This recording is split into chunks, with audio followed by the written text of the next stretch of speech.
Tenho muita satisfação, alegria de ter vocês aqui em minha companhia para esse momento, de fato, de encontro, de diálogo. O nosso objetivo é trabalhar com o Sermão da Montanha, ou o Sermão do Monte, na versão de Mateus.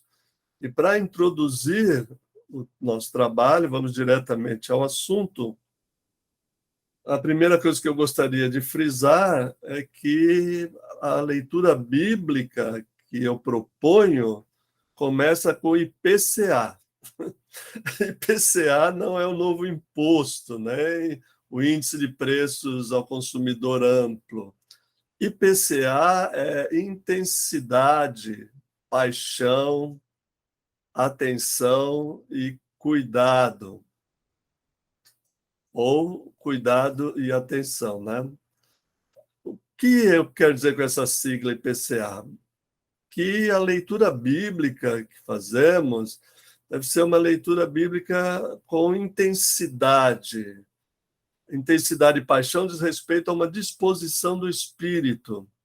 Essa disposição do espírito trata de uma disciplina espiritual para a gente ler com intensidade. Intensidade aqui significa ler muitas vezes, ler em diversas traduções, reler intensivamente, até que o nosso coração e a nossa mente estejam totalmente voltados para o texto bíblico, para a sua mensagem, que a gente saiba, não decor, né, mas tenha na memória e no coração essas palavras. Então, o primeiro passo nessa leitura bíblica é a intensidade. O segundo momento, que também é essa característica do espírito, diz respeito ao nosso espírito, a nossa disposição espiritual, é paixão.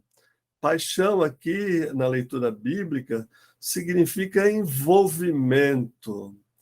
A ideia de que somos espectadores ou espectadoras, apenas leitores e leitoras da Bíblia, não funciona quando estamos lendo os textos sagrados. Nós precisamos dessa paixão do envolvimento.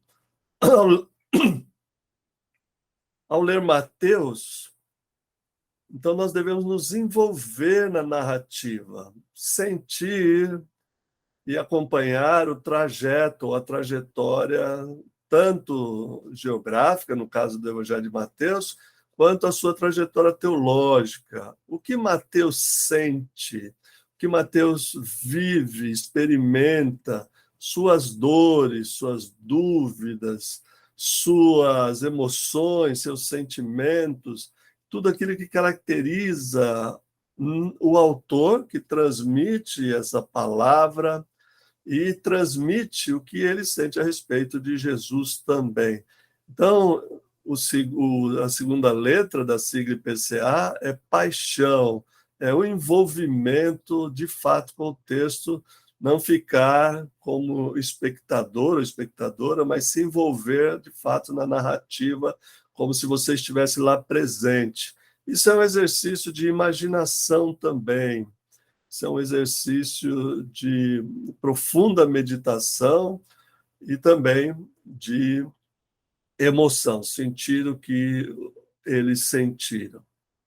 As duas últimas letras da sigla IPCA significa cuidado. Aqui não é cuidado no sentido toma cuidado, não é uma advertência assim, tá bom?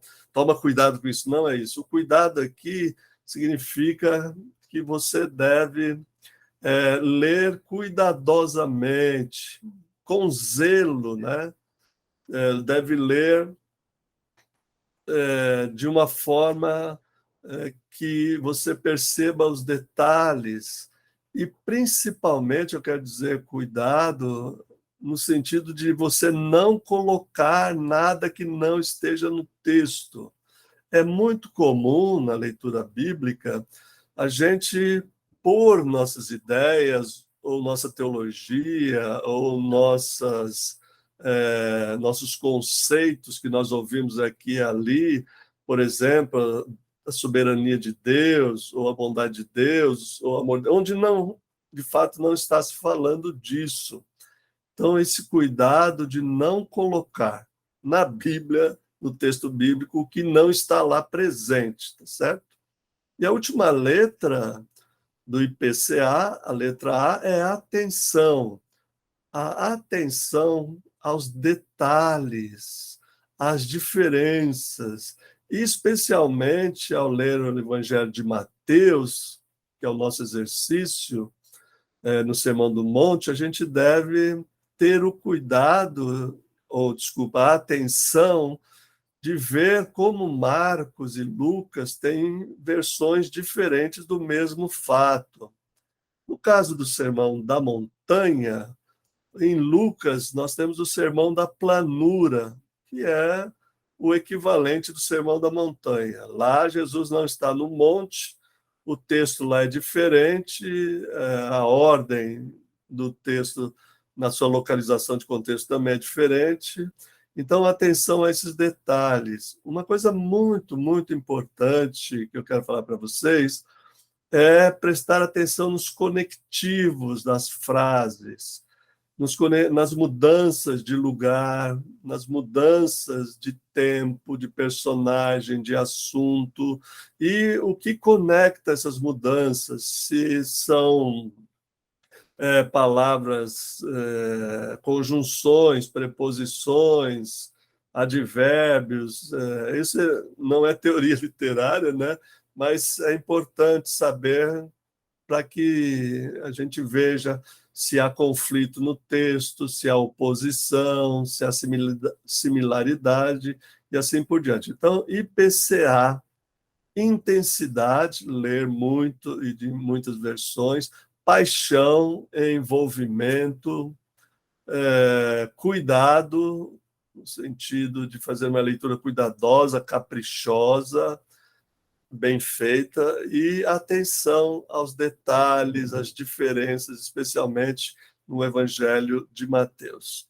Então, essa é a disposição do nosso espírito e do nosso corpo. Exige disciplina, exige dedicação, exige tempo. Estudar a Bíblia é uma tarefa, às vezes, exaustiva, porque a gente tem que lidar com textos que estão distantes no tempo, no espaço, na língua, na cultura da gente, mas é um trabalho recompensador. As descobertas que fazemos através de uma leitura bíblica atenciosa, cuidadosa, intensiva e apaixonada, as recompensas são muitas. A alegria, a satisfação, a realização e, sobretudo, o conhecimento da vontade de Deus para as nossas vidas. Então, essa leitura exige de nós a dedicação que outras pessoas não vão ter. Talvez se dediquem à oração, se dediquem à ação social, se dediquem à presidência, a gerenciar a igreja, a tesouraria, etc., diaconia, ao louvor, mas a leitura bíblica é um ministério especial que nos encarrega, né, e nos, vamos dizer assim, nos responsabiliza diante da igreja, porque é com temor e tremor que a gente faz a leitura bíblica. Então, o IPCA é bastante recompensador, vocês verão isso. Ponto.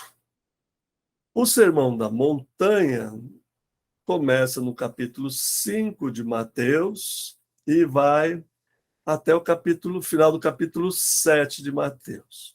Pois bem, aí está uma primeira questão, um primeiro ponto muito importante que eu gostaria de frisar. Nós precisamos aprender, e se já sabemos, precisamos exercitar o tempo todo o que nós chamamos de leitura contextual. O que é uma leitura contextual? É uma leitura que leva em consideração todo o Evangelho de Mateus. As palavras de Mateus no Sermão da Montanha, qualquer frase no Evangelho de Mateus está relacionada intimamente com todas as outras palavras, frases, orações e discursos no Evangelho de Mateus. Então, o Evangelho de Mateus é uma obra completa, integral, que não pode ser dividida no sentido de tirar qualquer pedaço do Evangelho de Mateus sem que ele não faça falta ou que ele faça sentido fora do seu contexto. Então, o primeiro passo da nossa formação em relação ao Sermão da Montanha é ler ele dentro do Evangelho de Mateus. Isso significa que o Evangelho de Mateus deve ser lido, relido, em quantas versões da Bíblia você puder fazer. Eu vou providenciar algumas versões críticas, bem importantes, que trazem notas, que esclarecem pontos do grego, pontos da cultura, pontos da geografia, pontos da teologia de Mateus, e essas versões bíblicas vão nos auxiliar a ler o Sermão do Monte dentro do Evangelho de Mateus. Deixa eu mostrar para vocês a organização geral desse contexto de Mateus. O Evangelho de Mateus, quase ninguém discorda que foi escrito para uma comunidade judaica, uma comunidade de judeus convertidos ao cristianismo. Então, Mateus tenta aproximar o seu evangelho, a figura de Jesus, ao povo judeu, às tradições judaicas, ao Antigo Testamento que eles conheciam e aos personagens do Antigo Testamento. Por exemplo, Mateus apresenta Jesus como o novo Moisés. Como o novo Moisés? Ele imita o Moisés, a quem é atribuído os 5 primeiros livros, Gênesis, Êxodo, Levítico, Número, Deuteronômio, nós chamamos de Pentateuco, 5 livros. Ele aproxima na estrutura dos 5 grandes discursos de Jesus como novo Moisés. Como que a gente sabe isso, pastor? O próprio Mateus deixou pistas. O próprio Mateus deixou elementos, pontos bem visíveis que ajudam a gente a identificar esses 5 discursos. Eu vou anotar para vocês, depois tudo isso vai ser digitalizado e eu vou colocar à disposição de vocês. Mas esses 5 discursos de Jesus, como se fosse o novo Moisés, aparece o primeiro discurso, então é o Sermão da Montanha, que vai do capítulo 5:1, começa com as bem-aventuranças, e vai até o capítulo 7:29. O capítulo 7:29, ou 28, diz assim: quando Jesus acabou de proferir essas palavras, estavam as multidões maravilhadas da sua doutrina, porque eles a ensinavam como quem tem autoridade, e não como os escribas.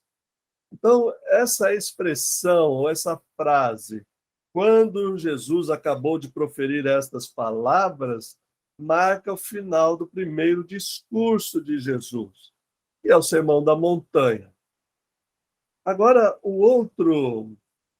a outra vez que aparece a mesma expressão, começa no capítulo 10, verso 1, que é a escolha dos discípulos, e vai até o final do capítulo 10, quando inicia o capítulo 11, verso 1, e se repete essas mesmas palavras. Vejam aí. Capítulo 11, verso 1. Ora, tendo acabado Jesus de dar estas instruções aos seus discípulos, partiu dali a ensinar e a pregar nas cidades deles. Então, em outras palavras, a repetição da frase de 7:29. Tendo acabado Jesus, nesse caso de dar instruções aos 10. Depois nós temos o terceiro discurso, são as parábolas. As parábolas de Mateus estão agrupadas no capítulo 13 de Mateus, em um longo capítulo que tem aí 52 versículos, né? E no capítulo 13, 53, nós encontramos a mesma expressão, tendo Jesus proferido estas parábolas, retirou-se dali. É a mesma coisa que dizer, tendo Jesus acabado de proferir essas palavras, em 13, 53. O quarto discurso começa no capítulo 18, verso 1, e vai até o capítulo 19, verso 1.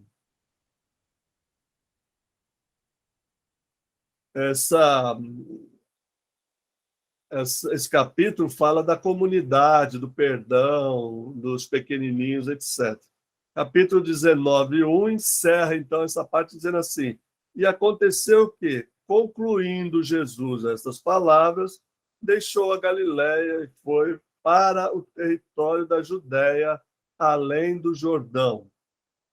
Então, aqui nós temos a repetição. E, finalmente, o último discurso é aquele discurso de Jesus contra os fariseus, capítulo 23, e ele vai em um longo discurso que termina em 26, capítulo 26, verso 1, que diz assim, tendo Jesus acabado todos esses ensinamentos, disse aos seus discípulos.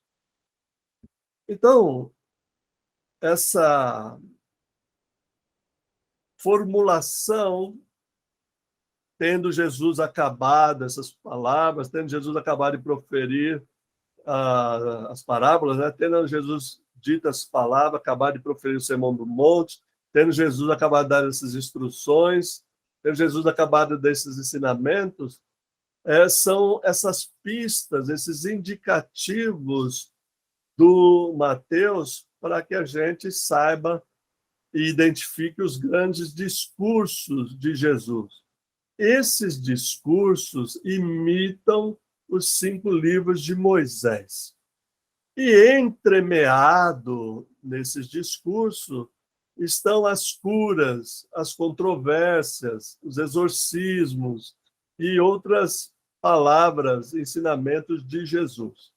Mas esses 5 lembram aos cristãos, né, judeus ou judeus cristãos, essa comunidade para a qual ele está escrevendo, de que Jesus é o novo Moisés.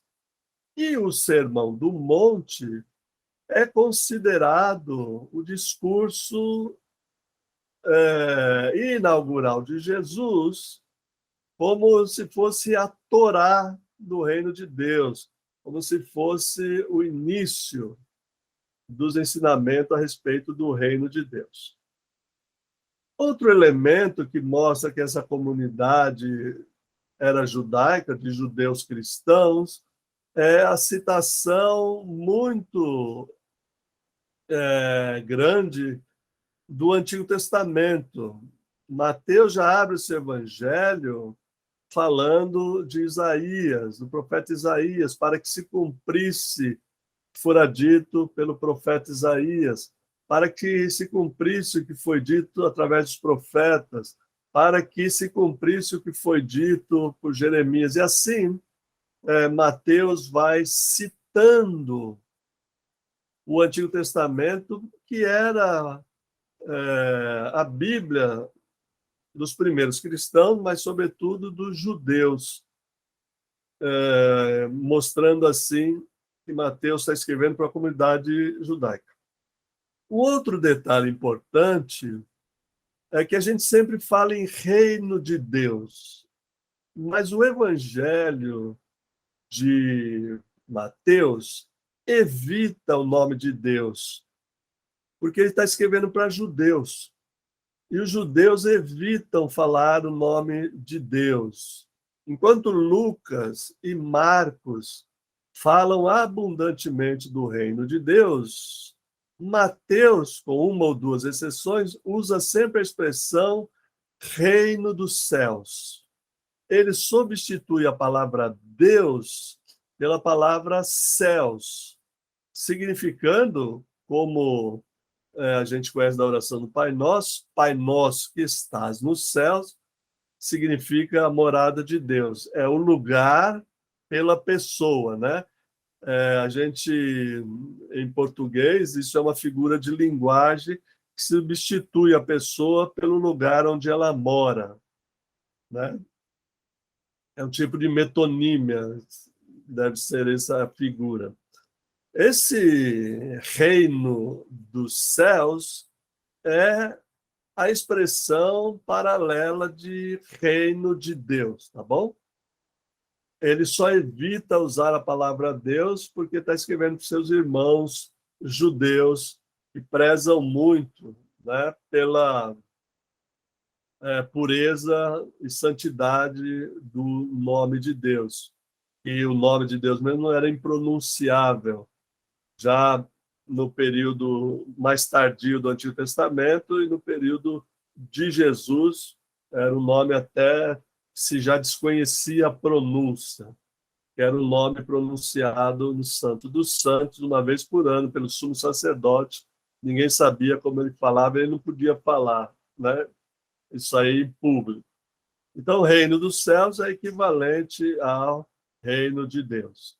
Esses elementos, e conforme for aparecendo outros, eu vou mostrando, indicam que a comunidade para a qual Mateus escreveu o seu evangelho é uma comunidade majoritariamente, se não totalmente, mas majoritariamente, de judeus que aceitaram Jesus aí como o Cristo de Deus, ok?